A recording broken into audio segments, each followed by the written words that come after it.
today is an update on the halibut catch sharing plan, presented by Rachel Baker, Fisheries Management Specialist with NOAA Fisheries. Rachel is a fishery management specialist with the Sustainable Fisheries Division of NOAA's National Marine Fisheries Service Alaska region. The National Marine Fisheries Service develops and implements fishery management regulations for federally managed fisheries off Alaska, including groundfish, crab, and Pacific halibut, in accordance with the federal and state laws. Rachel is the primary National Marine Fisheries Service contact for information on the proposed halibut catch sharing plan for southeast and south central Alaska, and for other regulations governing the Pacific halibut sport fishing fisheries of Alaska. So please welcome Rachel Baker.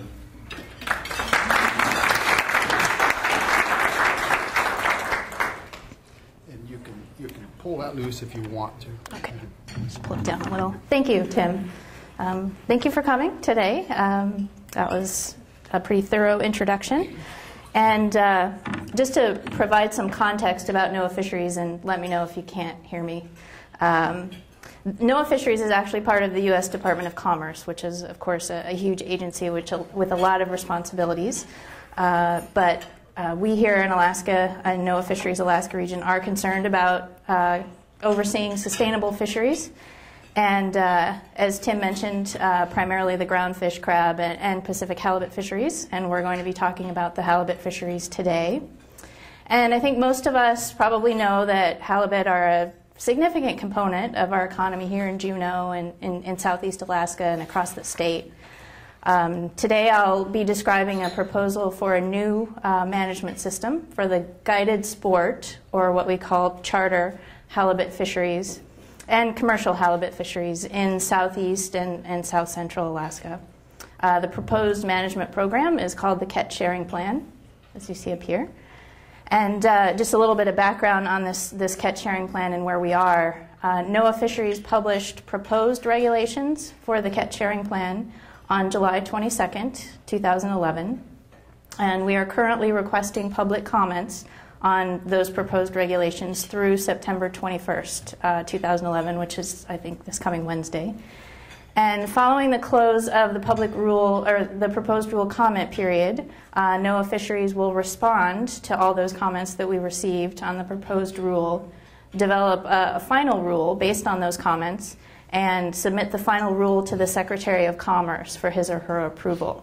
And just to make it clear, if you're not familiar with the regulatory process, is NOAA Fisheries would implement the catch sharing plan only if the Secretary of Commerce approves it.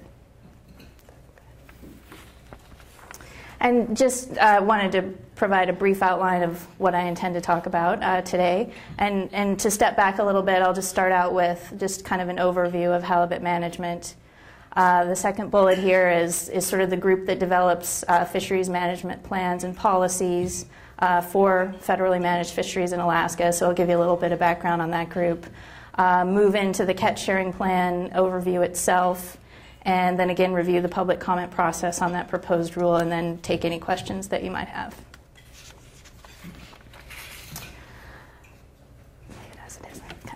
Yeah.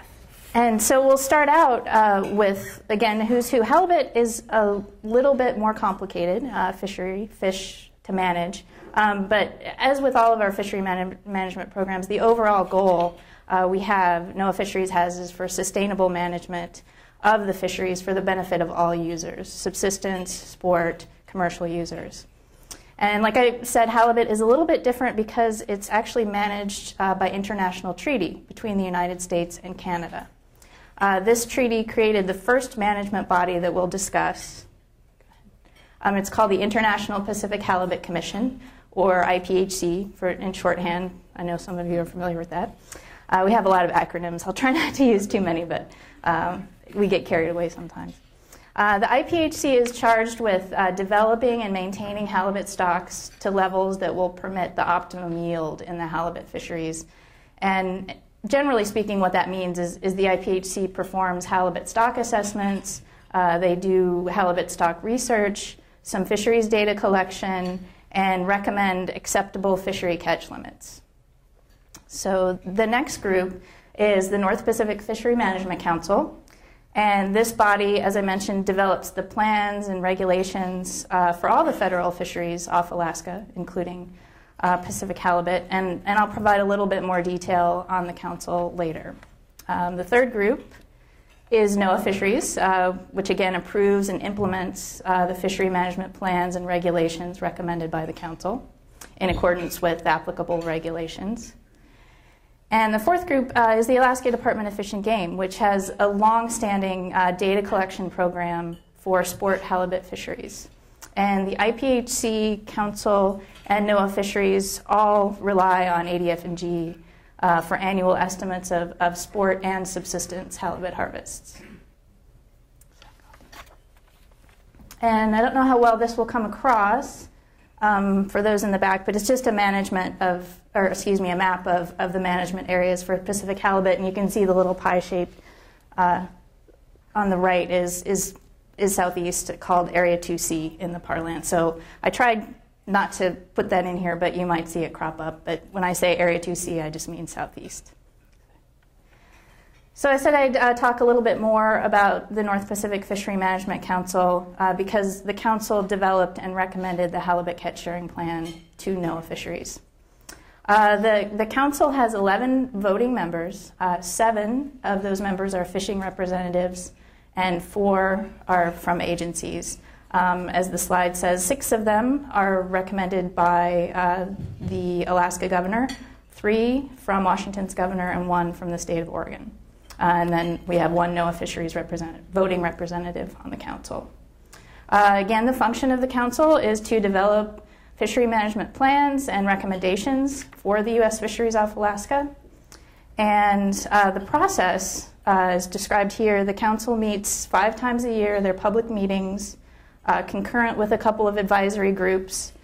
And the goal is to have an open public process that really involves stakeholders in fisheries management. It's kind of a unique regulatory process. The council also has a number of committees that provide it with technical expertise and advice. And again, another diagram that probably won't come across, but I'll just kind of explain it. This is just meant to depict sort of the typical regulatory amendment through the council process, of which the catch sharing plan would be one. And the typical regulatory amendment involves a fairly lengthy and deliberative process.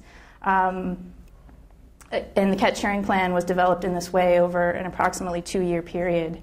The council process typically begins with a proposal presented by the public. The council reviews and considers this proposal and may forward it to one of its committees, as the council did with the catch sharing plan. The committee or the council, or maybe both, will develop alternatives and options for the regulatory amendment. And at this point, the council, if it chooses to move forward, will typically what we call initiate an analysis of this regulatory amendment, because we are required to do analyses of each and every regulatory amendment. The analysis is typically reviewed at subsequent council meetings, usually a minimum of 3. And then when the council takes final action, its recommendation is forwarded to the Secretary of Commerce and NOAA Fisheries for review and approval if the Secretary decides. NOAA Fisheries develops regulations based on the council's recommendations, and we then publish those proposed regulations in the Federal Register. And that's the stage we're in for the halibut catch sharing plan right now. We've proposed regulations, and we're accepting comment on that proposal. Following the public comment period, the Secretary of Commerce will review the record for this action, including all the public comments we received, all the council's work on the catch sharing plan, and determine whether to approve the action. And again, NOAA Fisheries would only implement the catch sharing plan if the Secretary approved it in this manner. And there's just a note at the bottom of this slide specific to the catch sharing plan. We just wanted to point out that the council discussed the catch sharing plan at 10 different council meetings and at about 7 different committee meetings. So again, it's a lot of people complain about the long council process. There's different views on what's long and what's not, but it is a fairly lengthy process and pretty deliberative and open to the public.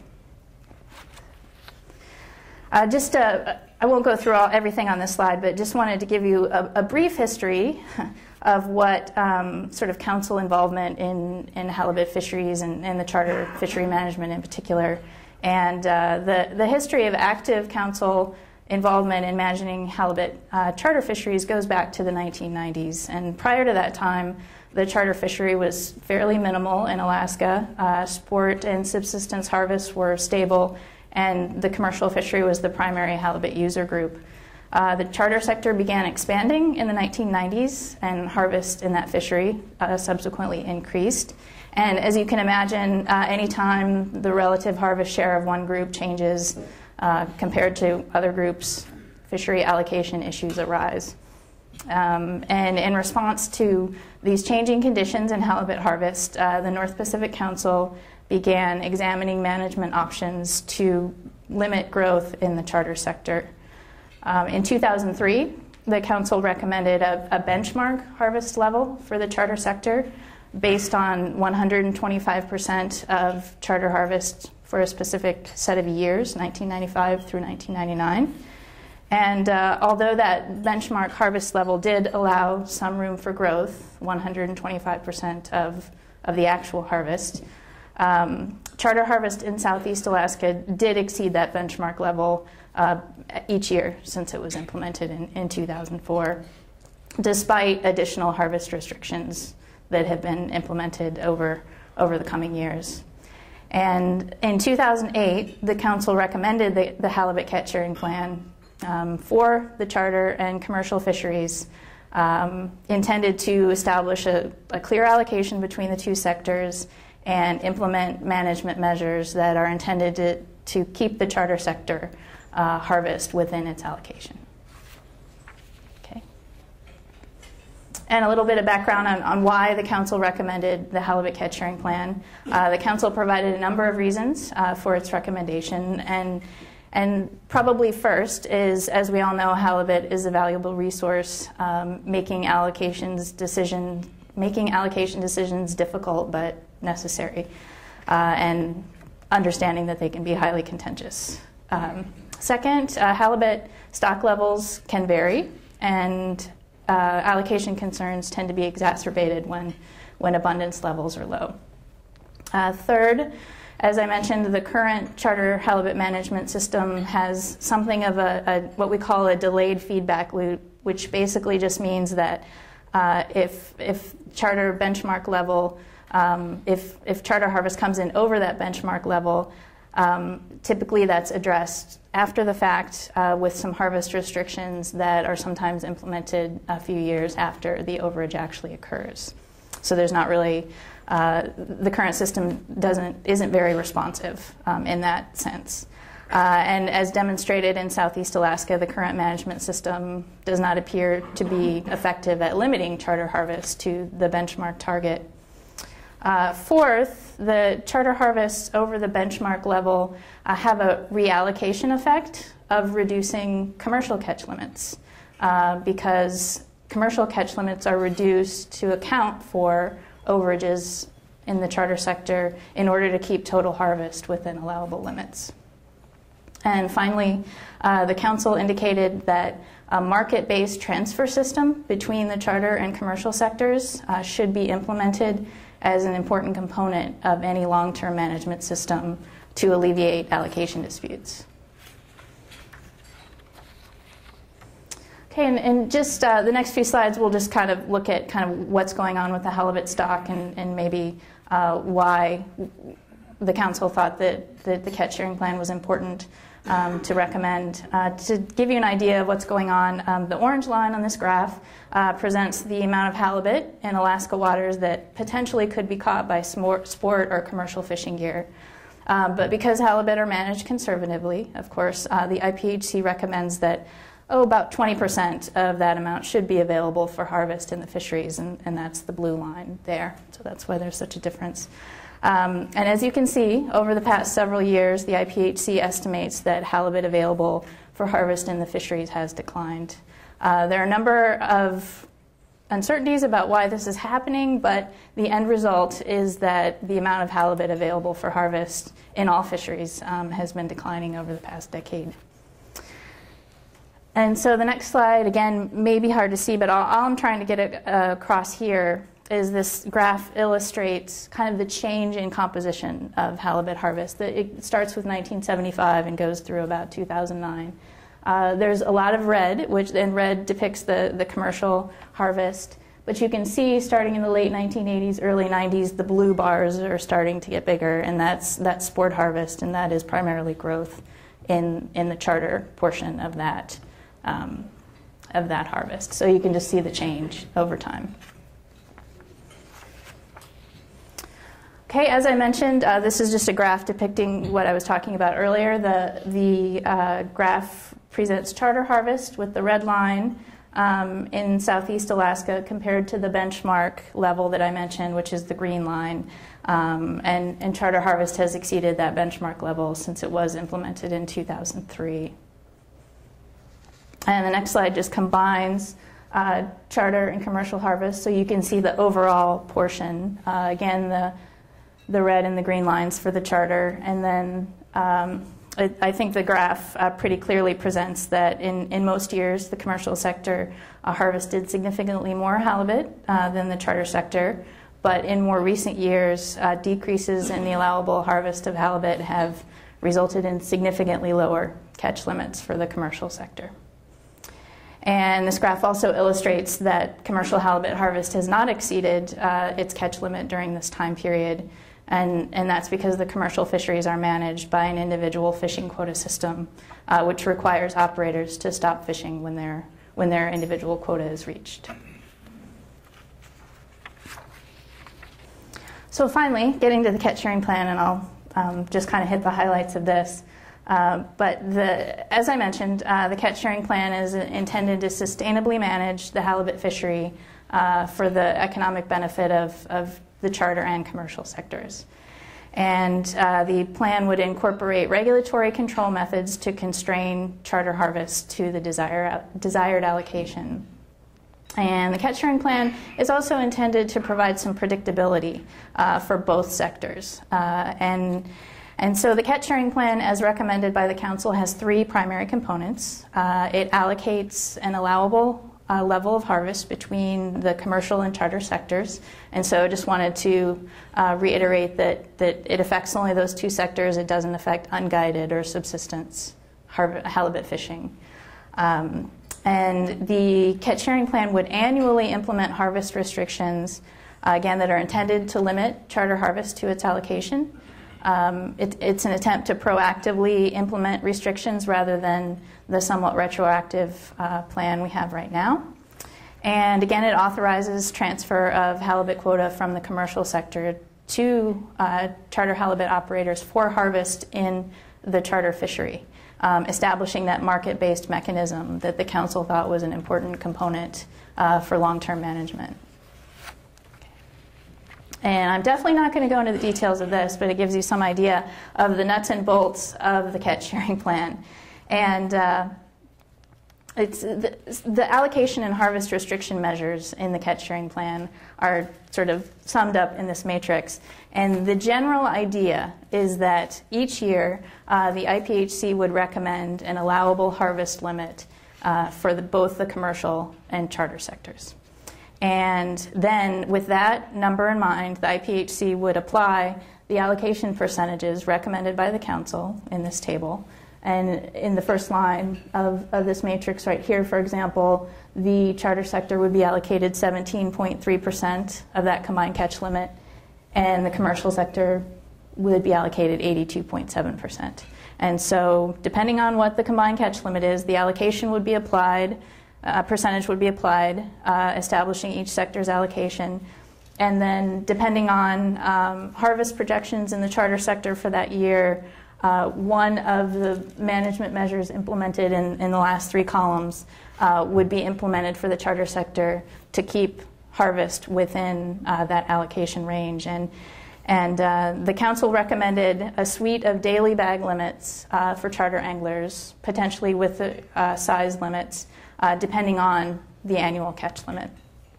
And again, the council intended for this to be a somewhat predictable and standardized methodology for determining what would be in place for the charter fishery each year. So an interesting component to some people is the transfer mechanism between the two sectors. It's really, there's a pilot program in Canada right now for something very similar to this, but to my knowledge, nowhere else in the United States have we actually implemented a transfer system like this. And the transferred halibut, again, would be, because the commercial fishermen have individual fishing quota, people holding quota would be eligible to transfer halibut, a new acronym, guided angler fish, to charter operators, eligible charter operators. And then charter operators could offer those guided angler fish to charter anglers wishing to, for example, if as we have here in Southeast, if the daily bag limit for charter anglers is 1 halibut per day with a maximum length of 37 inches, a charter angler could use gaff to harvest, to harvest and retain halibut up to the unguided sport limit, which here is 2 halibut of any size per day. So the charter angler could use gaff to harvest 1 additional halibut of any size, so they could take home their 1 halibut 37 inches or less and 1 halibut of any size, or they could use 2 gaff and take home 2 halibut of any size. So it's intended to be a market-based mechanism. The transfer will be between a willing buyer and a willing seller. And again, since we don't have a lot of experience, we're not quite sure how that would work. But it was a component of the plan that the council thought was very important to include. Okay. And I won't really go through this because I kind of touched on the public comment process already. Again, we're accepting comments on this rule through September 21st, which is this coming Wednesday. And we have a number of ways to submit public comments if anybody's interested. I can catch up with you afterwards. And then the final thing I just wanted to cover, just to give you an idea of what's coming up next. I sort of covered it a little with the NOAA fisheries process and the rulemaking, but again, following the end of the public comment period, NOAA fisheries will compile the comments, respond to the comments, make any changes to the proposed rule that have flowed out of those comments, and submit all of that information to the Secretary of Commerce. And we anticipate that happening in November or December of this year. The other thing I have on there that affects halibut management is the IPHC will actually have a preliminary meeting toward the end of November to come out with its first preliminary recommendations for 2012 catch limits, and that's an annual occurrence. And after the Secretary of Commerce receives the catch sharing plan record and information, he or she will make a decision on whether to approve the catch sharing plan. And if that plan is approved, NOAA Fisheries would implement the catch sharing plan in time for the IPHC annual meeting, which occurs at the end of January, at which it sets the catch limits for the upcoming year. And that's really all I have for this presentation. So if you have any other questions, I'd be happy to take those. Thank you. Excuse me just a second. And we will take questions, but if you don't mind, please state your name and who you're with, and then ask the question. It'll come out a lot better for the video there. Thank you. Hi, I'm Marianne Ray with Pearson's Pond. I'm just wondering if the fall off in the fish population is localized to Southeast Alaska, or is this something that's being seen all around the state? Thank you. That's a good question. As I understand it, and there's a slide actually. The short answer is it's all areas. It seems to be exacerbated in Southeast because and I'm not an expert at this, but the IPHC has recently modified a few of the models that it uses to figure out what it thinks, how many fish it thinks are out there, and things have changed, among some of the areas. But I had a slide, I think probably represented it pretty well, that the exploitable biomass for the coast-wide, what they call it, it is going down. And that's yeah. And it's exploitable biomass, and again, the commercial fishermen in the audience will probably be able to correct me. Yeah, that's exactly it. There are a lot of halibut out there, but they're small. They're not growing in the same way that they used to. And so exploitable biomass is the important word there, because exploitable biomass means halibut that could be caught on sport or commercial fishing gear. And so if they're not growing to a certain size, they're not susceptible to that gear. So there may be a lot of halibut out there, but that doesn't mean we can catch them all or want to catch them all. And is that why for sport fishers, the size limit was instituted just this year? Right. In Southeast, we've been through a series of harvest restrictions for the charter fishery. It really started, I believe, in 2007, and that was primarily in response to what I mentioned about charter harvest being over that guideline level, pretty much since it was implemented in 2003. So there were, we started out with something like, the limit had always historically been 2 fish of any size per day. In 2007 or 8, it ratcheted down to 2 fish, but one had to be less than 32 inches. Then a couple years later, the regulation ratcheted down to 1 fish of any size per day, and still the charter harvest exceeded the benchmark level. So for 2011, based on some of the recommendations in the catch sharing plan, the IPHC recommended that in addition to that 1 halibut per day limit, that the maximum size also be implemented, really to limit the overall poundage of halibut harvested in the charter fishery, to try and get it to that benchmark level. I don't want to monopolize, but I'm just so curious about this. How is the allocation determined between commercial and sport? Is it 80%, give or take, of the available biomass? Is then split up 80-20 between sport and commercial, or vice versa, whatever the numbers are, and then we're trying to manage into that, and then how is that considered when authorizing your sport fishing licenses and things like that? Mm-hmm. I just want to know everything about your business. It's the way that the allocations for the catch sharing plan were developed. The council looked at a lot of historical information. That's pretty much what we have available. And the allocations that were presented in the matrix were based on, I think the numbers I used were 17.3% for the charter sector and 82.7% for the commercial sector. The council looked at particular years and figured out what those numbers were in those years. Okay, of the total harvest by the commercial and charter sector, how much did the commercial sector catch and how much did the charter sector catch? And that's what those numbers came from. So it's based on actual history. And some of the allocation numbers, and I think all of the ones for Southeast, if I'm not mistaken, I think that, for example, that 17.3% for the charter sector is actually 125% of charter harvest for the particular set of years. So again, allowing for some growth. So the council always relies on historical harvest information when making its allocation decisions, and it did in this case as well.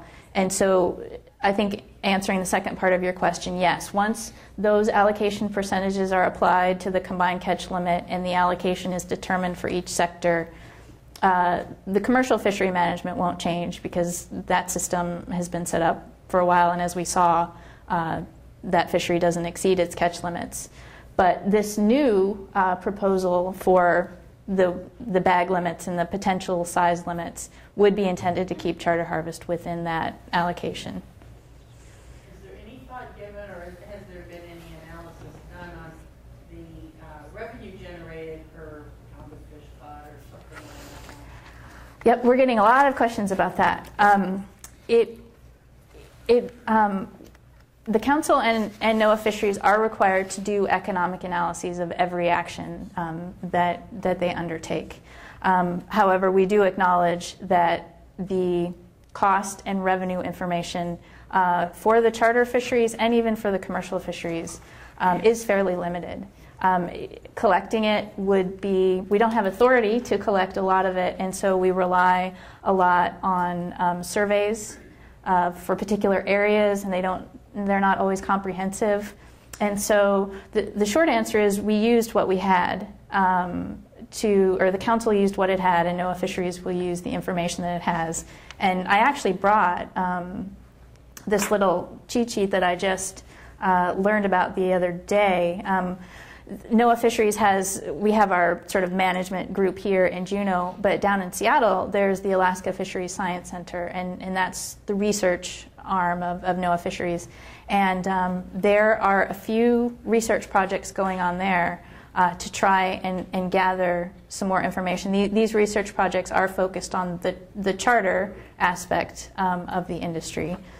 And to try and develop some more annual cost and earnings information, just what are the different operation types, where do they fish, what types of services do they offer their clients, focusing on the charter businesses, and then also trying to get some information on the charter anglers that come here, the different types, whether you're on a cruise ship or you come to fish on a lodge, or you're an Alaska resident and you use a charter boat, to get your halibut. So there are some ongoing research projects, but I do have to say that the economic data are fairly limited. We use the best we have, but it's fairly limited. Yeah, I'm Jim Wilcox, speaking for the people that do their fishing in the grocery store. What's your, do you have a feel why the price of halibut has skyrocketed in the last year and a half? Oh boy. Actually, Julie, if you could go to the graph and this is just my conjecture, and again, the folks over here may have with the commercial and charter. Economics would tell me there's a limited supply now from the commercial fishery, and I don't know. I'm sure it's much more complicated than that, and to be honest, I don't have a good feel for that, but I'm sure that has something to do with it. Maybe one of the fishermen.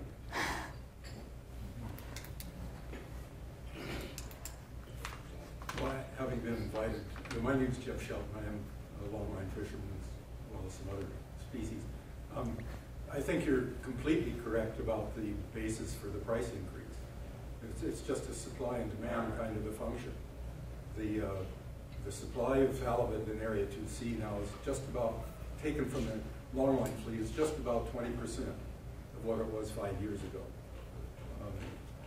I suppose from the consumer's point of view, the good fortune is that the price hasn't actually quintupled during that time. Right. But it's dangerously close. Another point, just while I have the floor, I think it's important to emphasize one of the points that I think you made very adequately, but I think it needs to be re-emphasized. There needs to be a great deal of care taken in distinguishing between sport and commercial on this issue. The sport fishery truly is the locals who go out and catch their own. There are no added limitations whatsoever to the ability of a local resident on his own fishing license to go out and catch absolutely as many halibut as he used to be able to, except that there are probably fewer around. There's a tendency, which is an incorrect one, to label the charter fishery as a sport fishery. I think, just before this topic came up, said it quite accurately. You're talking about two different business plans, two different businesses that are really very equally situated with respect to the resource. And so what we're talking about is not the access by the public to the fish. They get access to the public to the fish either through the store, where there's I've heard numbers which I have a little trouble verifying, but something in the order of 150 million halibut meals are served around the country coming out of the longline fishery. As opposed to the number, relatively smaller number of charter clients who go out and catch theirs. I suspect they don't want to sit down and calculate what the price per pound is for the fish that they get. The point being that This is a catch sharing plan between two kinds of businesses. The irony in the whole situation is that in 2005, the council passed, as you correctly noted, a proposal that would simply combine within the individual quota system the two businesses and allow completely free transfer back and forth, strictly driven by the market, between the two sectors who are out there harvesting halibut commercially. For reasons that I think to some of us are still unclear, the charter fleet bailed out and adamantly opposed that proposal, and then in the end succeeded in having it withdrawn, which I suspect simply put off the inevitable for a period of time. I think we'll get there, and this guided angular fish is the first step in getting there. But for those of us who are a bit inclined to letting the market drive the economics of the system, it's a bit disconcerting to be in a situation where one group of folk are trying to take more and get more gratis through regulation or through the political manipulation, and not allow the market to determine, just where are the economics of these two fisheries. Hopefully they'll ultimately get there, but that's not an unbiased perspective on this issue, but it's a perspective I think that's fairly broadly held. Right, and I guess I would just add from my perspective, in adding on to what Mr. Shelton said, I think the council, for a couple of different reasons, they recognize the limited economic data we do have, and in making these allocation decisions is challenging. And quite frankly, if I was a council member, I wouldn't want this in front of me all the time. And so developing this market-based transfer mechanism is a rather elegant solution in many ways, and I think that's why the council recommended it as an important component of the catch sharing plan. Other questions? One of them. Jeremy Woodrow with Shootermeyer Associates. We do consumer public relations for ASME. This is a great chart here because it shows that obviously in 2006 there was a lot of commercial fish being caught, and then it dropped off drastically. Now when I look at that, I'm wondering, have we lost that many fish out of the water, or where are these fish going? I mean, obviously they weren't caught by sport, charter, and commercial fishermen, so where did that huge number go, and are these fish going to come back? Is NOAA doing studies of why these fish are disappearing? Are we just going to see on the horizon that eventually this number is going to go down to a zero? What's going to happen for us, sport fishermen? Mm-hmm. Are there going to be no fish left? Because obviously the quota for charter is going to come to a zero when there's not enough fish to be caught out there. Again, I think that's an excellent question, and unfortunately I'm not a fishery biologist, and so my interpretation of this drop-off, and again with limited knowledge, is based on IPHC stock assessments and modeling and those sorts of things. So again, the puzzle that I put up at the beginning, that the IPHC is primarily responsible for stock assessments and research and those sorts of things for Pacific halibut. Right. And I'm probably not going to explain this adequately, but again, it's, and I think even IPHC scientists are not exactly sure what's happening. I don't think that the halibut have completely disappeared. They're just not growing to the size where we think it's okay to catch them. That, again, that exploitable biomass is the important word there.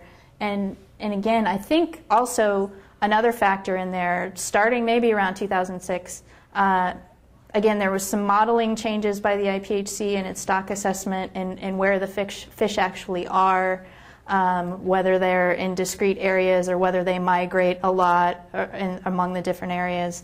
And I think that contributed to the decline in exploitable biomass, because when you have uncertainty like that, fishery managers get a little bit more conservative. So maybe Mr. Shelton can help me with that. If you don't mind adding a couple things. Halibut are a peculiar animal, and they're very, very cyclical on the one hand, but just the way their life cycle works, biomass in the ocean tends to be driven by individual year classes where there's very good survival.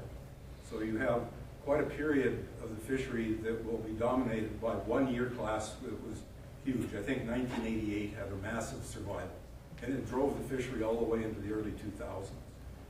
One of the early slides that you presented showed back into the very late 60s and early 70s, which if you notice, the total biomass back then was even lower than what we're seeing right now. I think it's forward. So primarily what's going on is that there's been a series of poor survival years and this added phenomenon that the Halibut Commission doesn't understand fully, which is that the growth rate has slowed way down. Whether that's competition with other species, competition within year classes. There are a couple of year classes that appear to be very big, they just aren't growing very much. And that's a little tough to tell, but it shouldn't be, there shouldn't be an immediate fear that the halibut are going extinct. This is just the way in which that species happens to fluctuate over time. Right. And the fundamental element of this catch sharing plan is that the users of the resource ought to share the burden when it comes to making sure that the resource is conserved. And that's where the rub has come and why there's been so much controversy around getting any kind of regulation on the charter fishery into place. Right. Thanks. Well, thank you, Rachel. That was very, Yeah, very informative. I appreciate it. sure.